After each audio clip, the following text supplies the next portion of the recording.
For centuries, humanity had mastered the art of invisibility. Not through technology, but through carefully crafted insignificance. Commander Diana Reeves stood at the observation deck of the Terran Defense Station Helios, her dark eyes fixed on the holographic display showing the latest movements of the Nexus Collective's fleet. The collective had emerged from the depths of the Ophiuchus Arm, a confederation of species united by their belief in technological supremacy. They saw themselves as the pinnacle of evolution, destined to guide, or subjugate, what they deemed lesser civilizations. Their ships, sleek crystalline structures that seemed to bend light itself, had already conquered 17 systems in the past solar year. Another system lost, reported Lieutenant James Okoro, his fingers dancing across the neural interface. The Centauri Alliance didn't stand a chance. Their entire defense fleet, gone in minutes. Diana nodded, her expression unchanged. The Centauri had been proud warriors, but they had failed to understand what humanity had learned through bitter experience. Sometimes, the greatest power lies in being underestimated. 200 years ago, humanity had encountered its first alien civilization, the Meridian Empire. The contact had nearly ended in extinction. Humanity survived not through military might, but by appearing so technologically primitive that the Meridians deemed them unworthy of conquest. That lesson had shaped Earth's entire interstellar policy. Status of Project Prometheus? Diana asked, turning to Dr. Raven Singh, the chief scientist of Earth's Hidden Defense Initiative. Raven's dark eyes gleamed with quiet satisfaction. The quantum mesh is complete. Every ship in the collective's fleet is already surrounded by our nanoscale observers. They see empty space, while we see everything. This was humanity's true strength. While other species built bigger ships and more powerful weapons, Earth had focused on the invisible. Quantum-scale technologies that could hide in plain sight, artificial intelligence that could predict enemy movements weeks in advance, and weapons that could shut down entire fleets without firing a single shot. The collective's latest propaganda broadcast is interesting, Lieutenant Okoro noted, bringing up a holographic display. They're calling themselves the Guardians of Progress. Claiming their conquests are necessary for the greater good of the galaxy. Diana studied the broadcast, watching the collective's supreme director, a tall, crystalline being named Vextor, promise peace through submission. His words were smooth, reasonable even, but they carried the same underlying threat: adapt or be destroyed. They're getting closer, Raven observed. Their current trajectory will bring them to Sol System within 3 months. Diana straightened her uniform, a simple black design that bore no rank insignia, another piece of humanity's careful misdirection. Then it's time. Initiate Protocol Omega. The command sent ripples of activity through the station. For 2 centuries, humanity had prepared for this moment. Every defeat, every humiliation, every moment of forced submission had been leading to this. Sending the warning now, Lieutenant Okoro confirmed. Across the vast expanse of space, a message traveled to the Nexus Collective's command ship. It was polite, almost apologetic in its tone, to the esteemed leaders of the Nexus Collective. We, the representatives of Earth, respectfully request that you alter your expansion course. Further advancement toward Sol System will necessitate a response. This is our only communication on this matter. The response came quickly, filled with the arrogance humanity had counted on.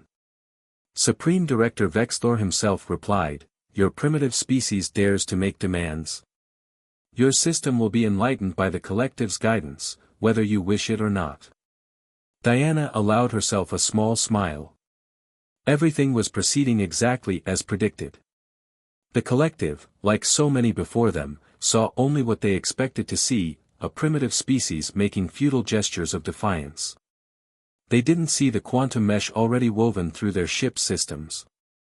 They didn't notice the microscopic machines that had been cataloging their weaknesses for months.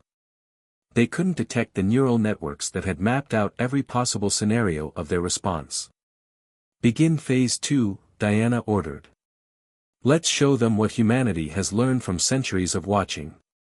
As the order went out, humanity's hidden strength began to stir. In the shadows between stars, in the quantum realm where light itself held no meaning, Earth's true power waited to be unleashed.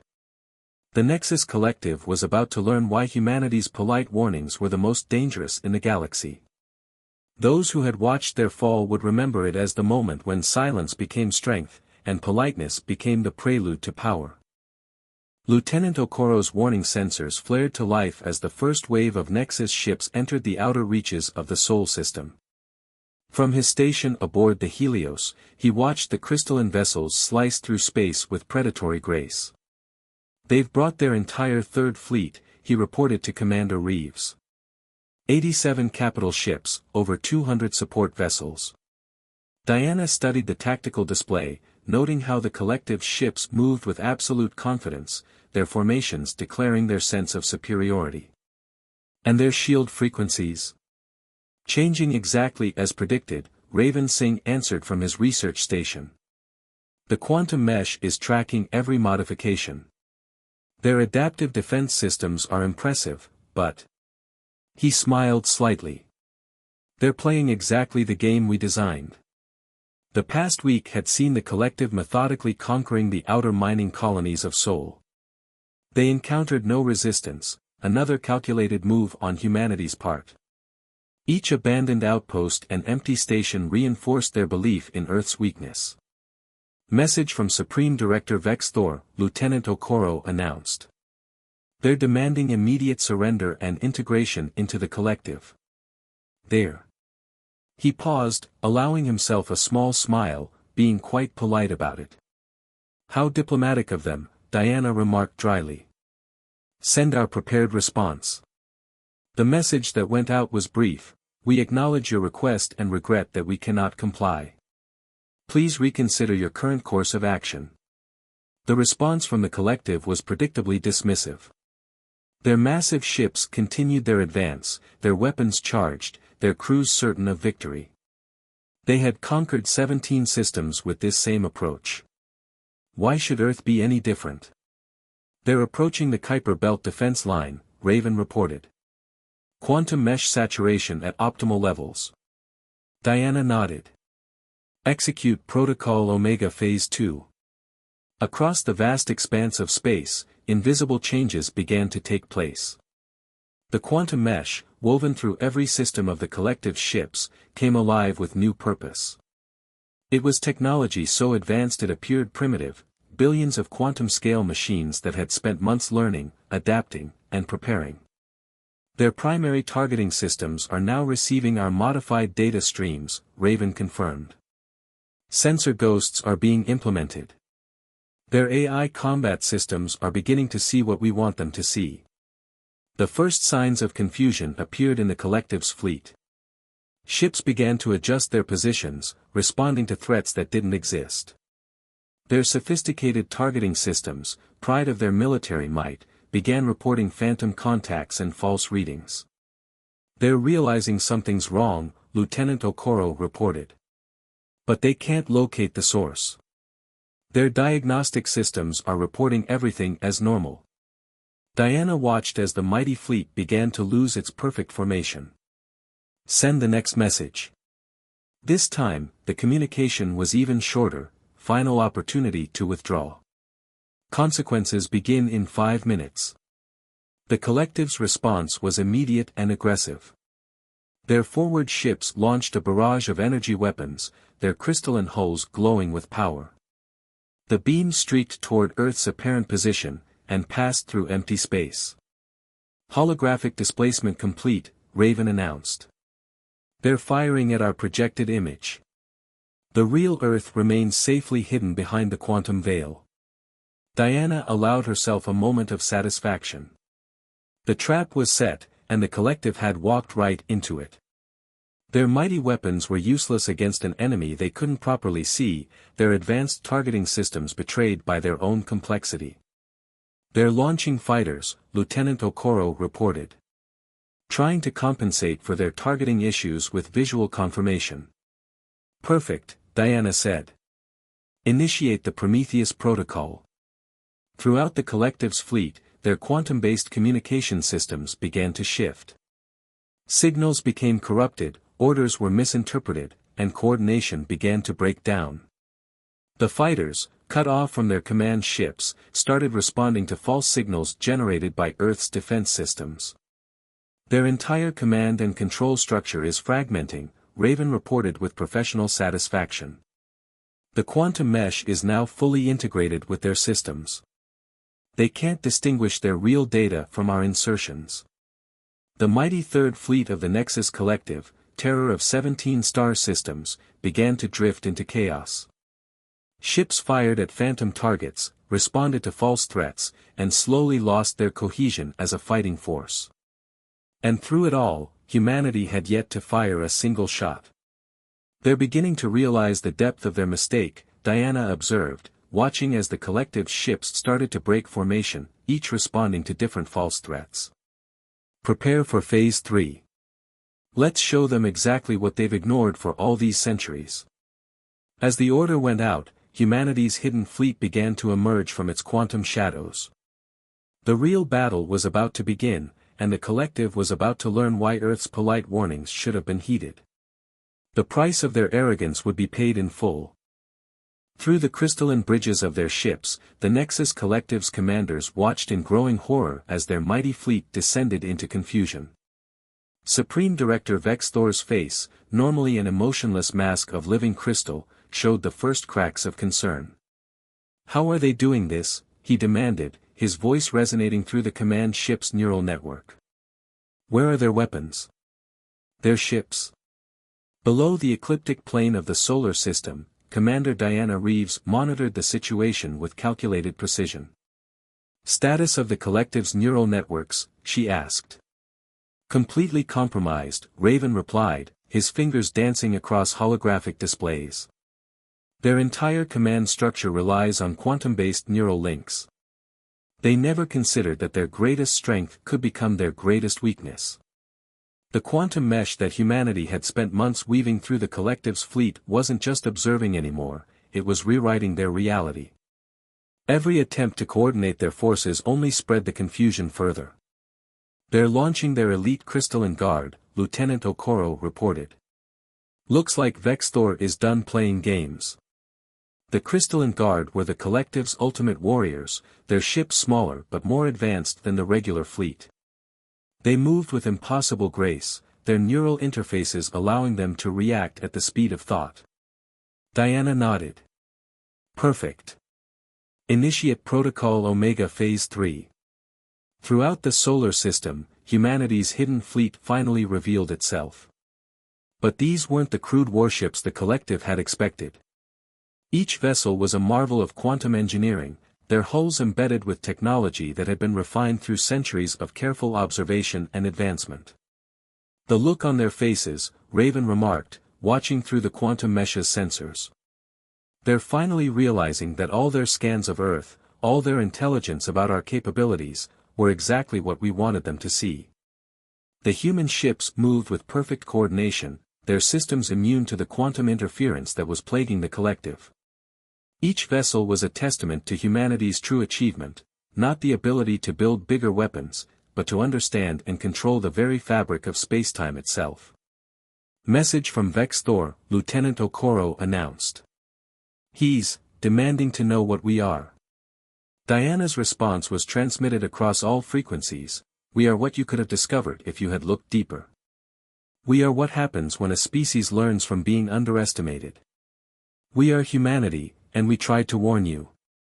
The crystalline guard attacked first, their weapons blazing with energy that could shatter planets. But their targets weren't there, hadn't been there for microseconds before the attacks. Humanity's ships seemed to dance between moments of time itself, appearing and vanishing faster than even the collective's advanced targeting systems could track. "Their neural networks are attempting to adapt," Raven reported. "Shall we show them what else we've learned while watching?" Diana gave the order, and humanity's counterattack began. It wasn't the brutal assault the collective had expected. Instead, precisely calibrated quantum pulses began to ripple through their fleet. Each pulse carried within it centuries of accumulated knowledge about how their technology worked, and how to turn it against itself. The crystalline ships began to resonate at frequencies their creators had never imagined possible. The neural networks that made them so formidable became conduits for chaos, spreading confusion and dysfunction through their ranks like a virus. "They're trying to retreat," Lieutenant Okoro observed. "The crystalline guard is attempting to form a defensive screen." "They still don't understand," Diana said quietly. "Show them the full extent of what they've walked into." The quantum mesh that had seemed so passive now revealed its true nature. It wasn't just a network of observation devices, it was a web of quantum entanglement that had gradually wrapped itself around every ship in the collective's fleet. Their attempts to retreat only pulled the web tighter.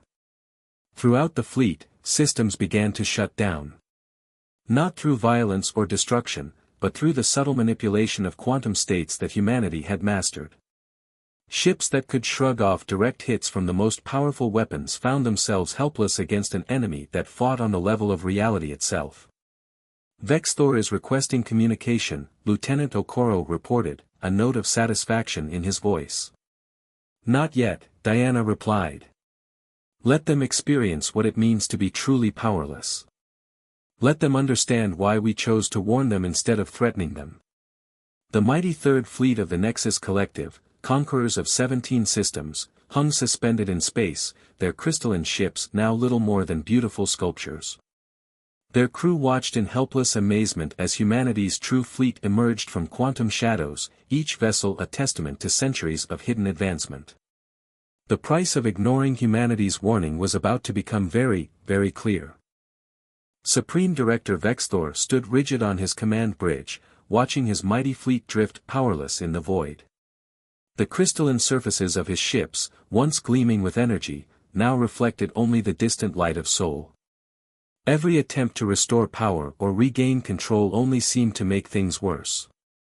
"Another transmission from Earth," his communications officer reported, voice trembling. "Text only."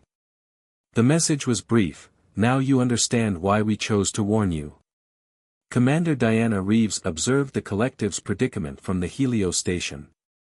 The quantum mesh had done its work perfectly, transforming their most advanced technology into their greatest vulnerability. Now came the most crucial part of humanity's plan. "Begin the demonstration," she ordered.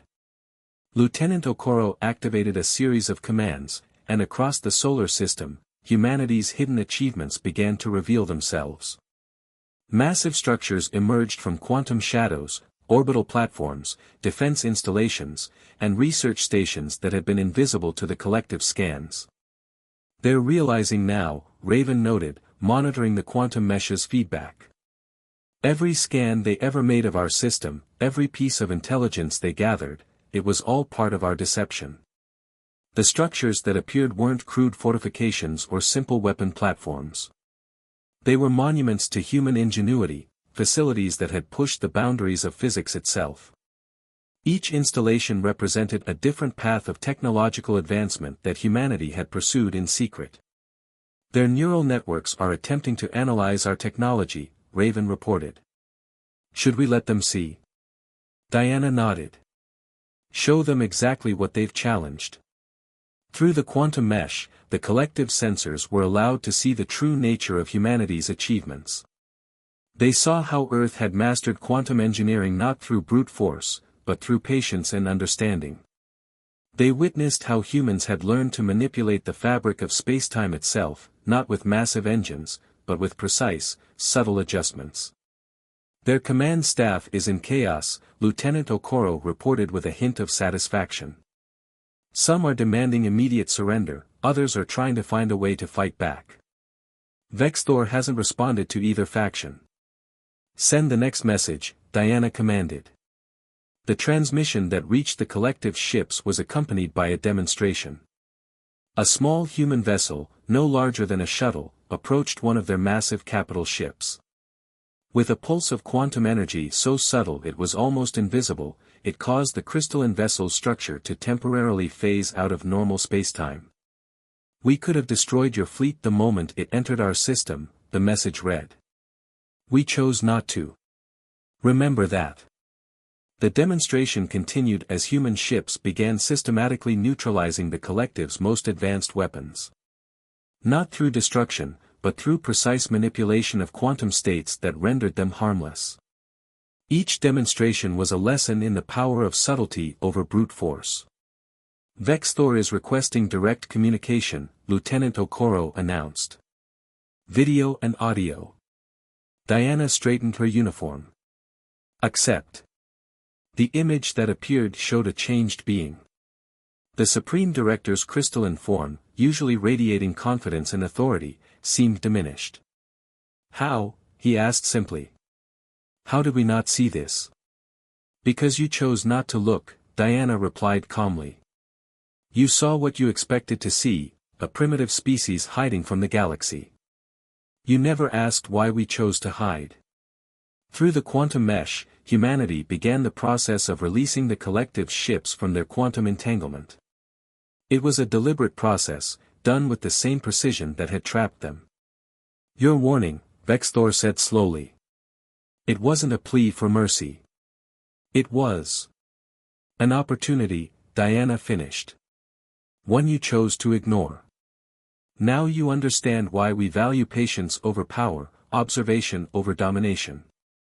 The question is, what will you do with this understanding? The silence that followed was profound. Throughout the collective's fleet, crews watched as their ships gradually regained power, but the quantum mesh remained, a subtle reminder of humanity's watchful presence. The galaxy is about to change, Diana continued. The choice of how it changes rests partly with you. Will the Nexus Collective learn from this encounter, or will you force us to demonstrate more of what we've learned while watching? The price of ignoring humanity's warning was becoming clearer with each passing moment. But the true cost, and the true opportunity, was still to be determined. Supreme Director Vexthor stood before the Collective's High Council, his crystalline form dulled by the weight of recent events. The chamber, usually a showcase of the Collective's power and technological achievement, now seemed to echo with unspoken questions. The humans have changed everything, he began, his voice carrying none of its former arrogance. Not through conquest or destruction, but through patience and observation.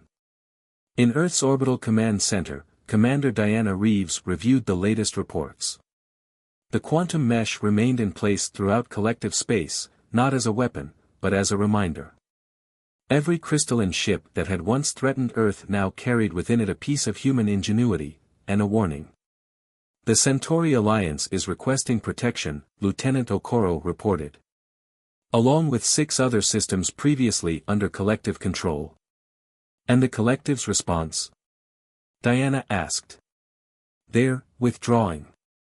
Systematically and peacefully. Their ships are leaving occupied territories without resistance. Raven Singh's analysis confirmed the shift. The quantum mesh shows their neural networks are being reprogrammed. They're dismantling their conquest protocols, restructuring their entire command philosophy. The price of underestimating humanity wasn't just military defeat, it was fundamental change. The collective, faced with evidence of their own limitations, had begun to question centuries of assumed superiority. Send a message to all requesting systems, Diana ordered. Earth will provide protection, but not dominion.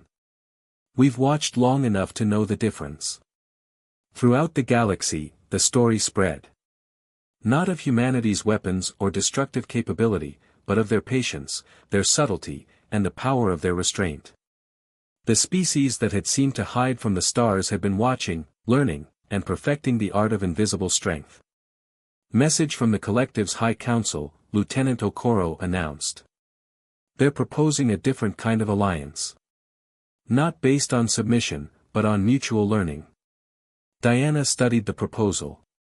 It was genuine, the quantum mesh confirmed the sincerity of their neural patterns. The mighty Nexus Collective, having faced the consequences of their arrogance, was offering something unprecedented, humility. Their ships are implementing the changes we suggested, Raven reported. Converting their conquest technologies into exploration and research tools. The quantum mesh is facilitating the transformation. In the council chamber, Vexthor concluded his address, we thought we were bringing enlightenment to the galaxy. Instead, we discovered our own ignorance. The humans didn't just defeat us, they showed us a better way. The price of ignoring humanity's warning had become a catalyst for transformation. The species that had watched from the shadows now stepped into the light, not as conquerors, but as teachers. Their victory wasn't measured in destroyed ships or conquered worlds, but in changed minds and new understanding. Initiate Protocol Omega Final Phase, Diana commanded. Across the galaxy, humanity's hidden network began to shift. The quantum mesh that had been a weapon became a bridge, connecting species and civilizations that had once fought each other. The technology that could have destroyed fleets now carried knowledge and understanding. The collective is requesting permission to send their scientists to Earth, Lieutenant Okoro reported. They want to learn how we developed our quantum technology. Tell them we'll teach them something more valuable first, Diana replied. The power of patience, the strength in subtlety, and the wisdom of watching before acting. As the sun set on Earth, humanity's role in the galaxy had fundamentally changed. They were no longer the hidden observers, the quiet watchers in the dark.